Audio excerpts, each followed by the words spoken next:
Խորհրդարանական ընտրությունների շուրջ վիճահարույց հարցերը տեղափոխվում են Սահմանադրական դատարան։ Մասնակից ուժերից 7-ը դիմել է Սահմանադրական դատարան, վիճարկելով ընտրությունների արդյունքները։ Այսօր լրացավ Սահմանադրական դատարան դիմելու համար օրենքով նախատեսված վերջնաժամկետը, եւ 18:00-ի դրությամբ բարձր ատյան դիմել են Ուժեղ Հայաստանը, Բարգավաճ Հայաստանը, Միասնության թևերը, Դեմոկրատիա օրենք կարգապահություն կուսակցությունը, Հայաստան դաշինքը, Հանուն Հանրապետության ժողովրդավարության պաշտպանների դաշինքը, Նորույշ կուսակցությունը։ Նրանք պնդում են, ընտրական գործընթացն ուղեկցվել է լուրջ խախտումներով։ Իշխանությունը ոչ միայն չի ընդունում այս մեղադրանքները, այլ հակադարձում է, ընտրակեղծարարության գլխավոր մեղավոր համարելով հենց ընդդիմությանը։ Այսօր ողջ Հայաստանը ապշած է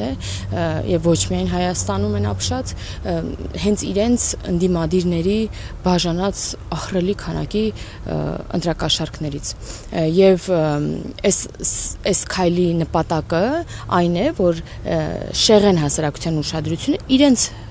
ընտրակեղծարարության այդ աղաղակող փաստերից։ Հասմիկ Հակոբյանի համոզմամբ ընդդիմության Սահմանադրական դատարան դիմումը ոչ թե իրավական, այլ քաղաքական նպատակ ունի։ Նրանք պետք է արդարանան, որովհետև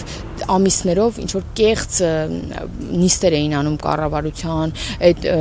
սամոզվանեցին բան էին ասում պարոն վարչապետ բան, եւ բոլորին հավատացնում են նաեւ իրենց այդ կաշառք բաժանողներին,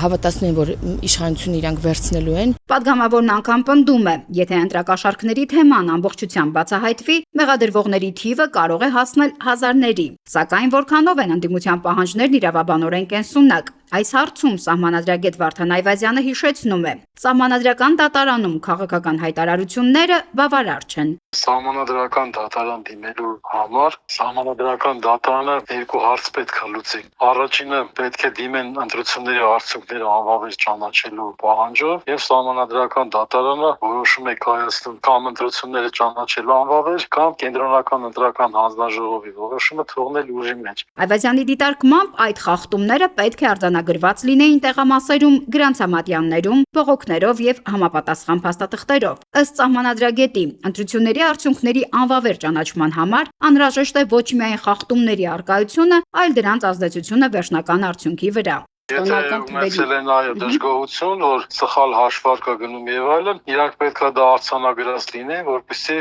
Սահմանադրական դատարանը որպես հիմք ներկայացնի։ Այվազյանի խոսքով, եթե դիմողները չներկայացնեն փաստաթղթավորված խախտումներ, Սահմանադրական դատարանը չի կարող առաջնորդվել միայն քաղաքական հայտարարություններով։ Սահմանադրական դատարանը ոչ թե հիմնվում է կողմերի ներկայացրած հաստարկների վրա, որ սենց է եղել, չգիտեմ, այլանդակություն եւ այլն, այլ կոնկրետ գրավոր ապացույցների վրա։ Նկատվում են բողոքներ, փաստեր եւ այլն։ Նշենք, որ Սահմանադրական դատարանն ընտրություններին վերաբերվող դիմումները քննարկելու է բանավոր ընթացակարգով, իսկ վերջնական որոշում Սահմանադրական դատարանը պարտավոր է ընդունել դիմումի մուտքագրման օրվանից ոչ ուշ, քան 15 օր հետո, այսինքն մինչև հուլիսի 4-ը ներառյալ։ Սահմանադրական դատարանը կարող է ընդունել հետևյալ որոշումներից մեկը՝ ուժի մեջ թողնել կենտրոնական ընտրական հանձնաժողովի որոշումը, անվավեր ճանաչել ընտրությունների արդյունքները, անվավեր ճանաչել արդյունքներն ու սահմանել մանդատների բաշխման նոր կարգ, որոշ դեպքերում նշանակել ընտրությունների երկրորդ փուլ։ Սահմանադրական դատարանի որոշումներն ուժի մեջ են մտնում հրապարակման պահից եւ բողոքարկման ենթակա չեն։